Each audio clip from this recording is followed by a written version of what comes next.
ट्रान्समध्ये जाणं आणि झोपेत जाणं काय फरक आहे त्यामध्ये?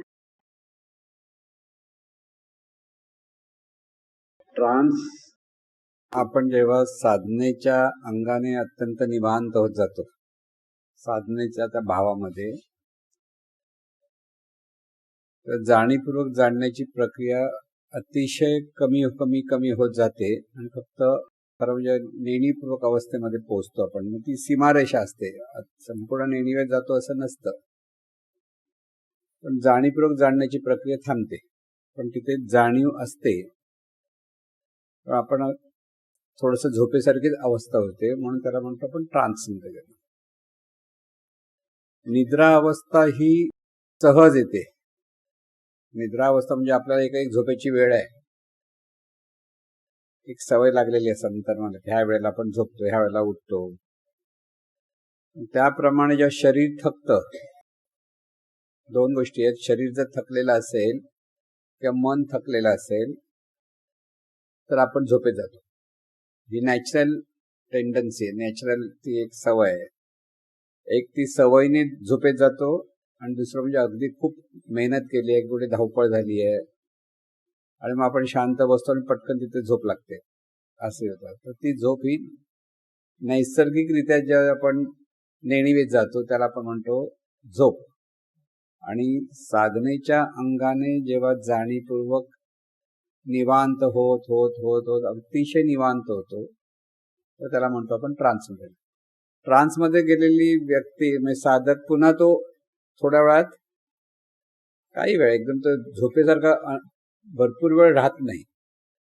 झोपेमध्ये कसं होतं, आपण जर कोणी उठवलं नाही तर आपण कंटिन्यू झोपेत जातो. पण ट्रान्स मधलेले असलेला साधक पुन्हा सावध होतो, मी पुन्हा बहिर्मनाच्या लेवलला येतो. परत काही वेळ तिथे जातो, किती वेळ गेला कधी कधी कळत नाही, पण तो परत जागा होतो तिथेच. तिथं मी तो खूप झोपल्यासारखी अवस्था नसते, कळलं ना. फक्त त्याला कळत नाही आपण इतका वेळ कुठे होतो, कारण जाणीवपूर्वक जाणणं थांबलेलं असतं. झोपेसारखीच अवस्था असते. पण साधनेतून जेव्हा नेणीवेत जातो तेव्हा त्याला म्हणतात ट्रान्समध्ये गेला. पण आता साधनेतून कधी कधी निवांत होऊन बराच वेळ जातो गेला आणि स्वप्न पाहिलं तर तो झोपेत गेला. पण अमुक एक लेवल पर्यंत तो ट्रान्समध्ये असतो. त्याच्यापेक्षा जास्त वेळ गेला तर तिथे झोप होते, सुट्टीत मग निद्रेमध्ये गेला, कळलं ना. आता बऱ्याच वेळात बघा, आपण जागरण विगरण करून आता लांबून आलो आणि निवांत व्हायला तर काय होतं, बऱ्याच वेळा आपण झोपेत जातो. तर ट्रान्समध्ये नसतं, झोपेतच जातो. ट्रान्समधलेला साधकाला थोड्या वेळासाठी तो जातो आणि परत येतो, थोड्या वेळासाठी जाणार, असं. त्यावेळेला फ्रेश वाटतं, खूप फ्रेश वाटतं. असं काही नाही, म्हणजे का वाईट अवस्था नव्हेच, फायदा आहे ना. स्वरूपाशी एकरूपता येते, तो फायदा आहे. नाही, तिथे जाणीवपूर्वक जाणता जाणता आपण ट्रान्समध्ये जातो ना. जाणीवपूर्वक जाणण्याच्या प्रक्रियेमध्ये आता आपण स्वरूपच आहे किंवा एखादं नाम किंवा एखादी प्रार्थना म्हणता म्हणता मनातल्या मनात म्हणता म्हणता ते मन निवांत निवांत होत जातं. कारण ती मन त्या साधनेतून निवांत निवांत होतं तेव्हा ट्रान्समध्ये जातो. साधकाची तिथे प्रगती होते, कारण काही काळ तो ट्रान्समध्ये जाईल, परत तो जेव्हा प्रयत्न करतो तरी ट्रान्समध्ये जाण्याची प्रक्रिया हळूहळू कमी होते. नेहमीची सवय लागली ना की नेहमी जात नाही, कधी कधी जातो आणि कधीतरी येतो, असंही होतं. नेहमी जसं सांगता येत नाही की झालाच पाहिजे ट्रान्स. कधी कधी लोकांना आपण ते जागेच राहतो, जागे मग वाटतं ट्रान्समध्ये का नाही गेलो, असं पण काही वेळा प्रश्न येतात. तिथे ती अवस्था आहे आणि ती अवस्था झोपेपेक्षा वेगळी आहे. झोप देवाचा प्रांत नाही म्हणता येणार त्याला, तिथे जवळ पोचलेलो असतो आपण, ट्रान्समध्ये गेलेलो असतो तो. पण इथे ती जागृतीमध्ये जेव्हा त्या लेवलला पोचतो तेव्हा तो देवाच्या प्रांतात आहे. ट्रान्समध्ये असतो तर नेणीपूर्वक अवस्था असल्यामुळे ती जरी दिव्य अवस्था असली तरी ती देवापर्यंत पोचलो असं म्हणता येत नाही. तिथे हात लावून परत मागे आला ना, भोजाला केला असं म्हणतो ना आपण, तसं असतं. म्हणून पण दोन्ही अवस्था वाईट म्हणून काही समजायचं नाही. तिथे कधी कधी ट्रान्समध्ये गेलं ठीक आहे ना. परत जर तुम्ही आलात जाणीवर आणि परत जर तेवढा वेळ असेल तर तुम्ही साधना पुढे करू शकता, नाही तर पुढच्या दुसऱ्या वेळेला. तर अजून दोन भाग आहेत. एक आपण साधनेला बसतो त्यावेळेला त्याच्यात जातो ट्रान्सफर, आणि आपल्या लोकांच्या मध्ये पण तुम्ही साधायचं म्हणजे आहे ती चैतन्य शक्ती आहे, तो भाव धरून तो पण एक ट्रान्सफर जाण्याचा एक प्रकार करतो. पण सर्व सर्व चैतन्य शक्तीच आहे, हा भाव आपल्याला धरायचा आणि ते जाणत राहायचं. ते डोळे उघडे असतात पण त्यावेळेला पण त्यावेळेला काय झोप ट्रान्समध्ये जात नाही ना, जात नाही, पण ती अवस्था पण तिथे निवांत होऊ शकतो. तिथेही निवांतपणा येतो, नाही असं नाही म्हणजे कुठे लिप्तच व्हायचं नाही, नुसतं आपण पाहत बसतो डोळे उघडे करून, पण तिथे ट्रान्समध्ये जाता येत नाही, शांत असू शकतो एवढंच, शांतपणा शांत अवस्था आवडत तिथपर्यंत येतो. म्हणून ट्रान्समध्ये जायचं नाही म्हटलं तर मध्ये मध्ये डोळे उघडावे लागतील आपल्याला, पण डोळे उघडायला गेलात की मग ते सगळं साधनेचा जो प्रोसेस आहे तो थांबू शकतो असं होतं ना. कारण ही जाणीव स्वतःहून ट्रान्समध्ये जाते. एका लेवलला पोहोचल्यानंतर ती नेणीवेकडे तिचा प्रवास सुरू होतो. आपला निद्रेमध्ये निवृत्त असं की जसं जागेपणी होत असत, ते म्हणजे निद्रेमाजी निवृत्त म्हणजे झोपेमध्ये जरी देहभाव असला तरी तिथे वृत्तीचं प्रगटीकरण नसतं ना, तसं जागेपणी तुला ते वृत्तीचं प्रगटीकरण नको. म्हणजे चैतन्य शक्ती चैतन्य शक्तीचा आहे ह्या भावात तुझं तिथे जागा झाला असता तू निवृत्त. गेल्या आपण प्रवृत्त निवृत्त सांगितलं ना आता थोड्या वेळापूर्वी, तर तसं आहे, तर निवृत्त अवस्था असते. निवृत्त अवस्था म्हणजे कुठेही कसलाही अहंकाराचं प्रगटीकरण तिथे राहत नाही, फक्त केवळ पाहणं असतं, केवळ शांत होऊन राहतो. तर जागेपणी तो त्यापर्यंत तो सगळ्यांशी संबंधित राहिला, विपणा विरज म्हणजे इतकं सावध राहून जागला तरी तिथे निवृत्त अवस्था असते. पण ती सहज येईल तर ती चांगली, जाणीवपूर्वक ती जास्त वेळ टिकू शकत नाही. सवयीने ती हळूहळू ती व्हायला लागलं की संतांच्या ठिकाणी ती येते. सवय अभ्यासातून सवय केली तरच ते होणार. आपोआप तेवढा पूर्ती झाला आणि परत प्रवृत्त झाला असं निवृत्त म्हणजे निवृत्त, परत प्रवृत्त व्हायची गरज. प्रॅक्टिस म्हणून येता जाता प्रत्येक क्षणोक्षणी ते चिंतन पाहिजे. ही चैतन्य स्वरूपच आहे, चैतन्य स्वरूप जाणीवच आहे. पाण्याकडे पाहतो म्हणजे ती कशी झाली अवस्था की तिथे पाणी पाहतोय. आता बघा आपण समुद्राकडे पाहताना पण आपण बऱ्याच वेळा बरं वाटतं म्हणतो ना, शांत वाटतं, बरं वाटतं, सुखद हवा येते. आणि जर एकांतात नुसतं बघत बसलो तर तिथेही त्या लाटा पाहता मन त्या लाटेशी एकरूप होतं. जसं कोणत्याही ठिकाणी जसं आपण बघितलं की आपण जेव्हा त्या तत्वाशी त्या दिवा आहे किंवा काही जे आहे तिथे एकरूप झालं की हळूहळू बाकीच्या गोष्टी सगळ्या बाजूला होतात आणि एकदम शांतता येते. ती शांतता येते म्हणून ती तशी त्याला तिथे शांतता प्राप्त झाली असं. जाणीवपूर्वक तुम्ही जेव्हा जीवन जगता तेव्हा तुम्ही स्थिर मनाने जीवन जगता, आणि डोळे बंद करून जेव्हा होता तेव्हा तुम्ही शांत होता. निवांत म्हणजे शांत होणं, निवांतपणा येतो ना. आता डोळे उघडे केल्याने स्थिर मन असल्यामुळे पटकन आपण रिॲक्ट होत नाही, तर ती शांत अवस्थाच असते. दुसऱ्या बाजूने ज्यावेळेला तुम्हाला पुढे रिॲक्ट नाही, तुम्ही नुसते आपले शांत म्हणजे स्थिर मनाने पाहतात, तुम्हाला कुठे पुढे जायचं ना मागे जायचं काय नाही, तिथे आहे त्या अवस्थेमध्ये जेव्हा राहतो स्थिर मनाने, तर ती शांत अवस्थाच असते. तर स्थिर मनाने जेव्हा परत आपण कार्य पण करतो ते पण अगदी शांतपणे आपलं बोलणं, शांतपणे वागणं सगळं तिथेच चालू राहतं. पण साधनेमधली शांती म्हणजे तिथे संपूर्ण केवळ असणेपण अनुभवत राहणं म्हणजे शांती अवस्था असते. केवळ असणेपण अनुभवता येतं, त्यावेळेस दुसरा कसला विचार नसतो, काही नसतं, मग ती शांत अवस्था.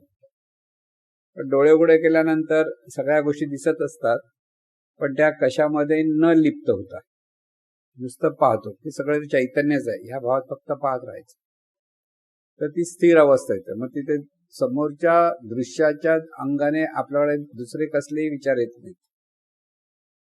इतर वेळेला काय होतं, दृश्य पाहताना जर चैतन्य भाव नसेल तर त्या दृश्याच्या अपेक्षा आपल्याला वेगळे वेगळे विचार सुरू होतात यायला. म्हणून स्थिर मन होण्यासाठी सतत चैतन्य भावातच राहायला पाहिजे, तर ते मन स्थिर झालं.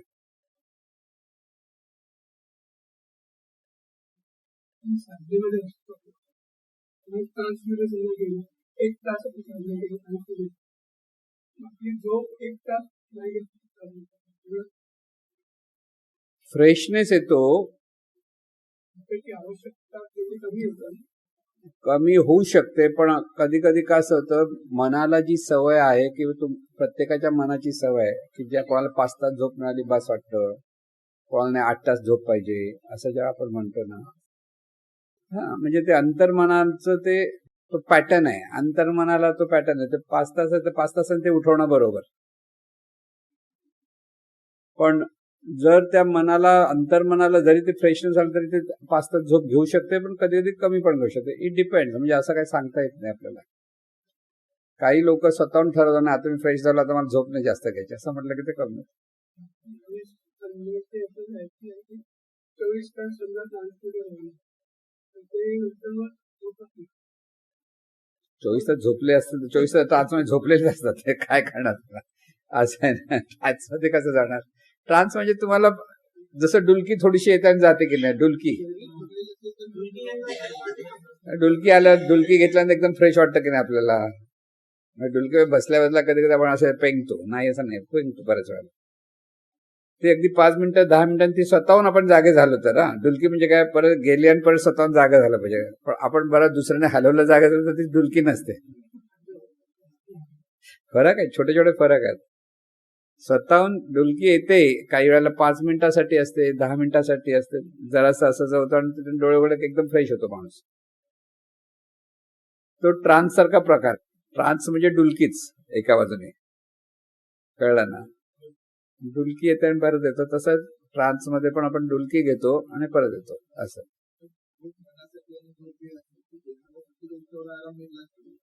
हो, देहाला म्हणजे आपल्या देहाला जी सवय आहे की ज्याला 8 तास झोपेची सवय, त्याला 8 तास झोपलंच पाहिजे. मग त्याने स्वतःहून हळूहळू प्रयत्न केले कमी कमी करायचे तर तो वेगळा भाग.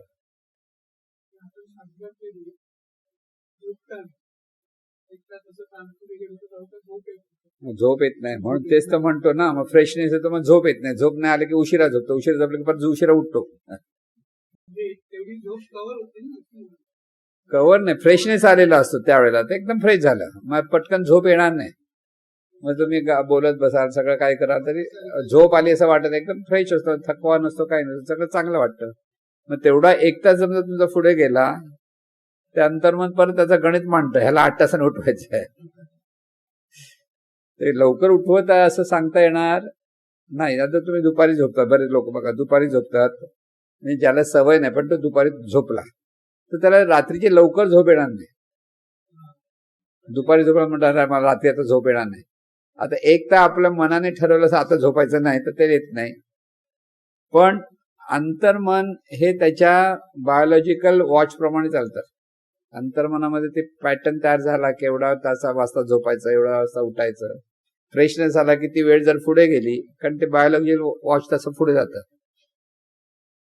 आणि तेवढेच झोप येते. पण तुम्ही म्हणाल तर तुम्ही चांगली साधना झाली त्यामुळे 1 तासानंतर आपण झोपलो तर आपली कमी झोप झाली नाही. बघा तुम्ही उठून बघा कसं होतं ते. तुम्हाला झोपावंसं वाटतं, जबरदस्ती उठलात तर वेगळी गोष्ट, पण झोपावंसं वाटतं.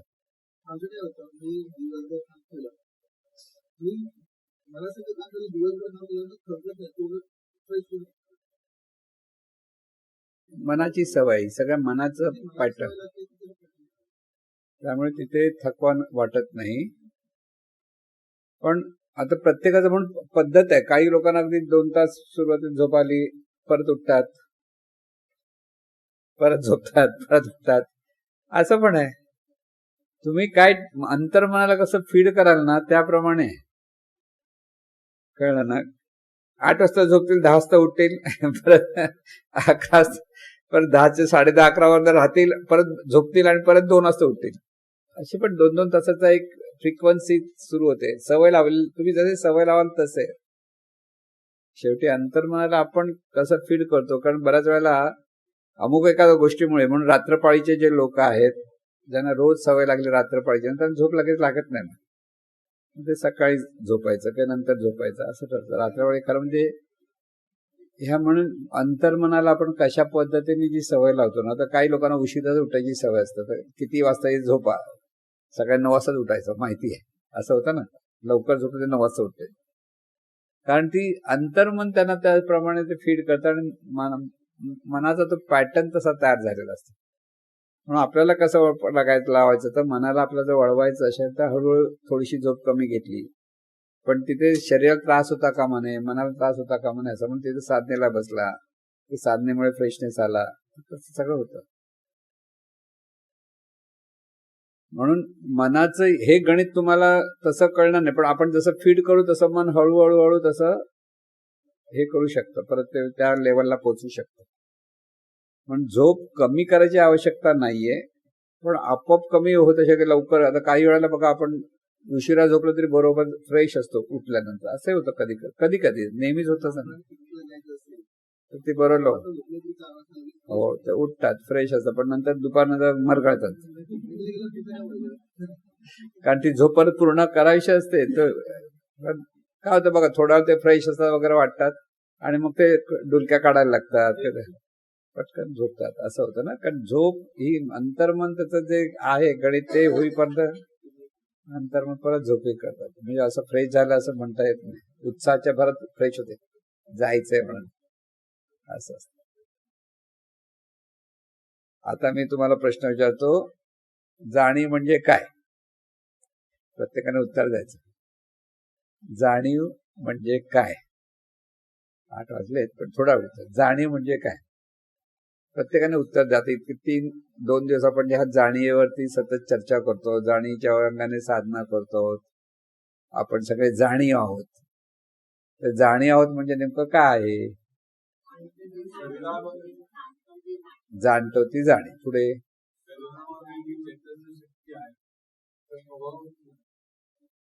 शरीरामा म्हणजे जाणते, प्रभाव म्हणण्यापेक्षा जाणते ती जाणीव, हे बरोबर उत्तर आहे. पण त्यापुढे आणखीन काय? त्या जाणीवेच्या आणखीन गोष्टी काय काय आपल्या लक्षात आल्या? जाणीव ज्ञानेंद्रियामार्फत जाणते. पुढे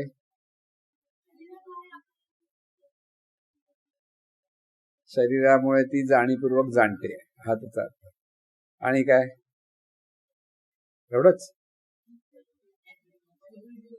हा, अनंत चैतन्य. हा, ही जाणीव म्हणजे मुळात असणारं तत्वच स्फूर्त आणि देहातून स्फूर्त, तेव्हा तिला जाणीव म्हणतो आपण, देहाच्या अपेक्षेत. म्हणजे ती मुळात अनंत स्वरूपाचं स्फुरण आहे. तिसरी गोष्ट,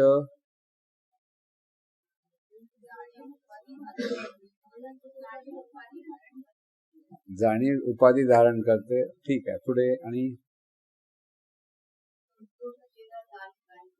संपूर्ण शरीराला जाणीव व्यापून असते. पुढे. आणि हो, जाणीव आहे म्हणून जीवन आहे. पुढे. आणि काय?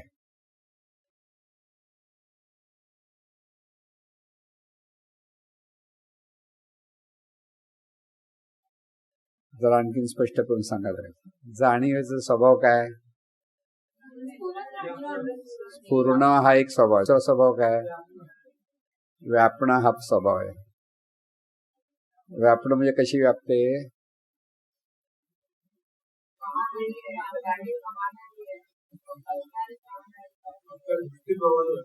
हा,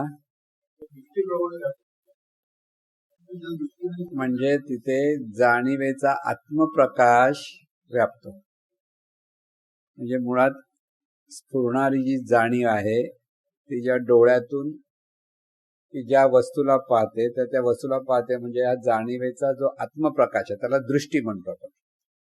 दृष्टी म्हणजे काय?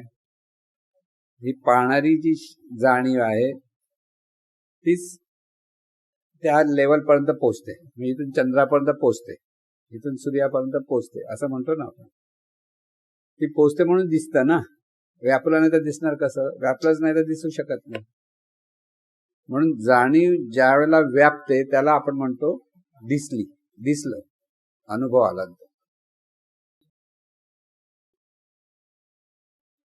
अंध मनुष्याच्या ठिकाणी तो स्पर्शाने, ती जाणीव स्पर्शाने व्यापते, ऐकण्याने व्यापते. मग तिथे ते डोळे तिथे नाही, डोळे पाहणं ते फक्त डोळ्याचं असायला जावं.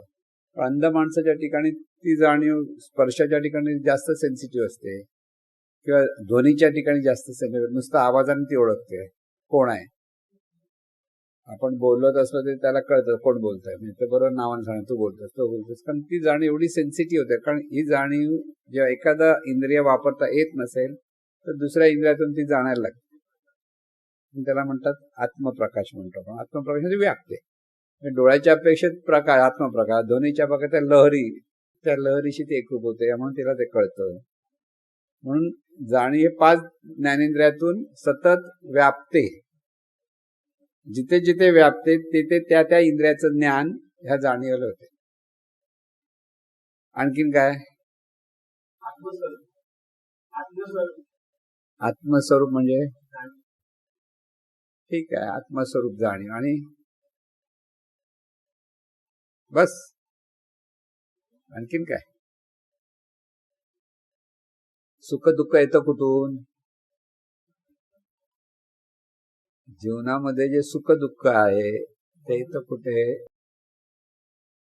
जाणीवेच्या ठिकाणी जे जे विचारांचं स्फुरण आहे ते विचारांचं स्फुरण कशाच्या द्वारे होतं? प्रथम भाव, भावातून भावना, भावनेतून विचार, विचारातून उच्चार, आचार. असं कर्म हे कोण करतं? म्हणजे तुम्हीच करता ना. ते आपणच करतो, आपल्याला लक्षात येत नाही काय करतो. म्हणजे हे सगळं जाणीव आहे. जाणीव म्हणजे काय? जाणीवच्या ठिकाणी विचार येतात. म्हणजे कुठे येतात? जाणीवच्या ठिकाणी विचार येतात. जाणीवच्या ठिकाणी भावना प्रगट होतात. जाणीवच्या ठिकाणी विकार प्रगट होतात. देहभावात असलेल्या जाणीवच्या ठिकाणी विकार प्रगट होतात. आणि चैतन्य भावाच्या जाणीवच्या ठिकाणी विवेक जागृत होतो. जाणीवेचंच कार्य. म्हणजे सगळं जीवन जे आपण म्हणतो, आपलं सगळं जीवन हे जाणीवेचं कार्य आहे. आपलं आपलं म्हणतो म्हणजे हे शब्द बोलण्यापुरते. खरं म्हणजे सगळं जीवन प्रत्येकाची जाणीव, जे जे जाणते त्या जाणण्यातून जे विचार, उच्चार, आचार करते ते सगळं जाणीवेचंच कार्य. तिथे 2 पद्धतीने होतं. देहभावातून ती कार्य करते किंवा देवभावातून किंवा चैतन्य भावातून कार्य करते. देहभावातून करायला लागले की तिथे विकार आहेत, नकारात्मक विचार आहेत, सगळं सुरू होतं. पण चैतन्य भावातून जर पाहायला लागली ती जाणीव तर तिच्याकडे विवेक जागृत होतो. म्हणजे प्रत्येक गोष्टीचं तिच्याकडे प्रज्ञा जागृत होते. महत्वाचं काय असतं?